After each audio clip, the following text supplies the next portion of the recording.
If your e-commerce brands rely on ads in 2026, you're already losing margin. Not because ads stopped working, because the economics is broken. CAC is up, tracking is weaker, and every new customer costs more to acquire and less to keep. Most brands don't have a traffic problem, they have a leak problem. And it's a quiet one, because it doesn't show up in your ads manager, but it drains profit every single day. In the next few minutes, I'll show you exactly how retention marketing works in 2026. Email, SMS, WhatsApp, push notifications, and the systems we use to turn own channels into predictable revenue. We've rebuilt this system for hundreds of stores, and the pattern is always the same. Retention used to be a bonus, but in 2026, it's a must. Ads bring demand in. Retention decides whether you keep the money. If retention is weak, ads just accelerate the leak. If I were to ask you a question, if you were to turn off your ads tomorrow, how long would your revenue hold? I mean, if this question makes you uncomfortable, then this whole video matters to you. So here's the framework. First, you stack the channels correctly. Second, you build the flows that actually matter. And third, you run campaigns that build belief instead of burning trust. That's the whole system. And most brands mess up at the first step because they treat every channel the same. Email, SMS, push notifications, they're just blasting. Everything is urgent, everything is FOMO, everything is everything all the time. But that's not retention, that's just noise. And in 2026, each channel has a job. Email is your foundation because this is where the stories live, education, proof, and brand voice. SMS is not an email, but it's shorter, it's behavioral, it's triggered by intent, and you need to send it at the right moment. WhatsApp is like a relationship. It's high trust, high LTV, and for WhatsApp you never want to mass blast everything to everyone. Never do that, because Meta will ban you from using WhatsApp as well. And push notifications, they're like your nudge layer. It's low friction and no inbox pressure. So if every channel feels the same, customers tune them all out. Most brands send messages, but very few brands actually sequence them, because this is the difference where the money is. Now, let's talk about flows. 5 flows drive about 70% of the retention revenue, not 50 flows. No fancy automations, especially if you're doing like less than 20k a month. 5. Welcome, checkout and browse abandonment, post-purchase, win back, and the bonus, if you have a product somebody can buy multiple times, then you would have the replenishment flow as well. So miss one and you're leaking money. So one brand came to us with ads and working campaigns, but post-purchase was basically nothing. No education, no expectation settings, no next step.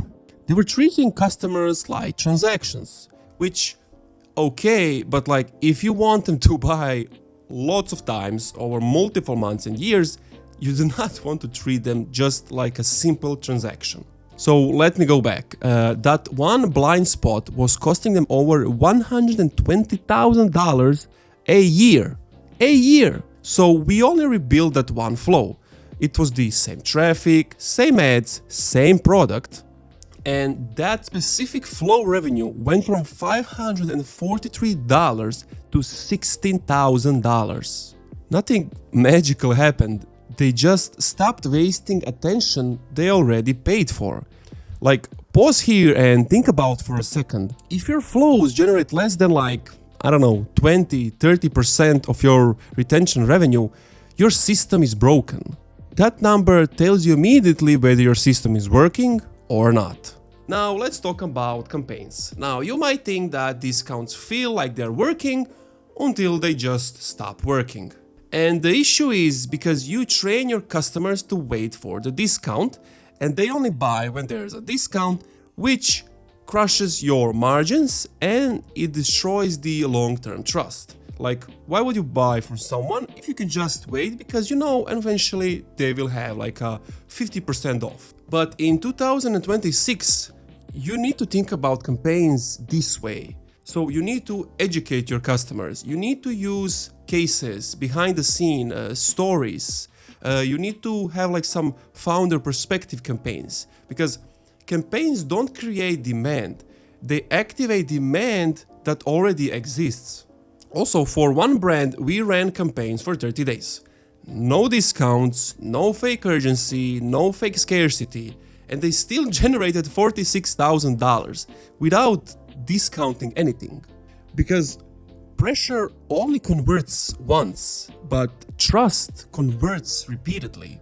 So if your campaigns only work during sales, your list is not engaged. It's conditioned. Now let's talk about segmentations. This is the unsexy part because, I don't know, people don't understand it, they don't want to understand it, or it's just like an afterthought, I'll do it eventually. But segments print money.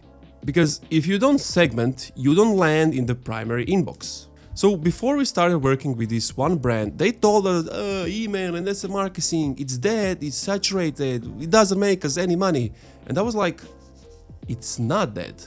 And when I audited their account, they were sending the same message to buyers, non-buyers, engaged, VIPs, had a dog, had a cat, had a horse. They were sending the same message to everybody for months. And of course, it's not working anymore because people are annoyed. Like, why are you sending me, let's say, a dog product?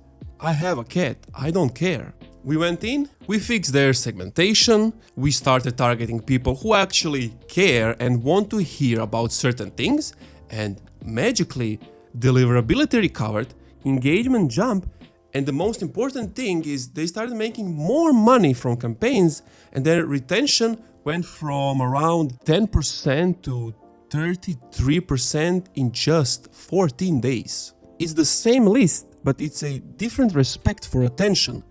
Delivery and compliance matter more than ever. If your emails don't land in the primary inbox or even in the promotions, nothing else matters, because if you go to the spam, good luck.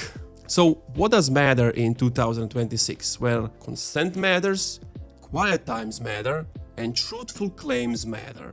So when deliverability stabilizes, revenue stops spiking and actually starts compounding. That is why just some brands win in the long term.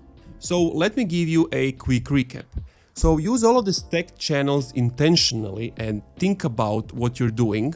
Build the 5 core flows, segment smartly, run story-first campaigns, and protect your deliverability. That's essentially retention in 2026. And what you can do today is audit what you have, fix the core leaks, clean your segmentation, launch belief-driven campaigns and story-driven campaigns, test everything out weekly, bi-weekly, and just scale and A/B test what already works.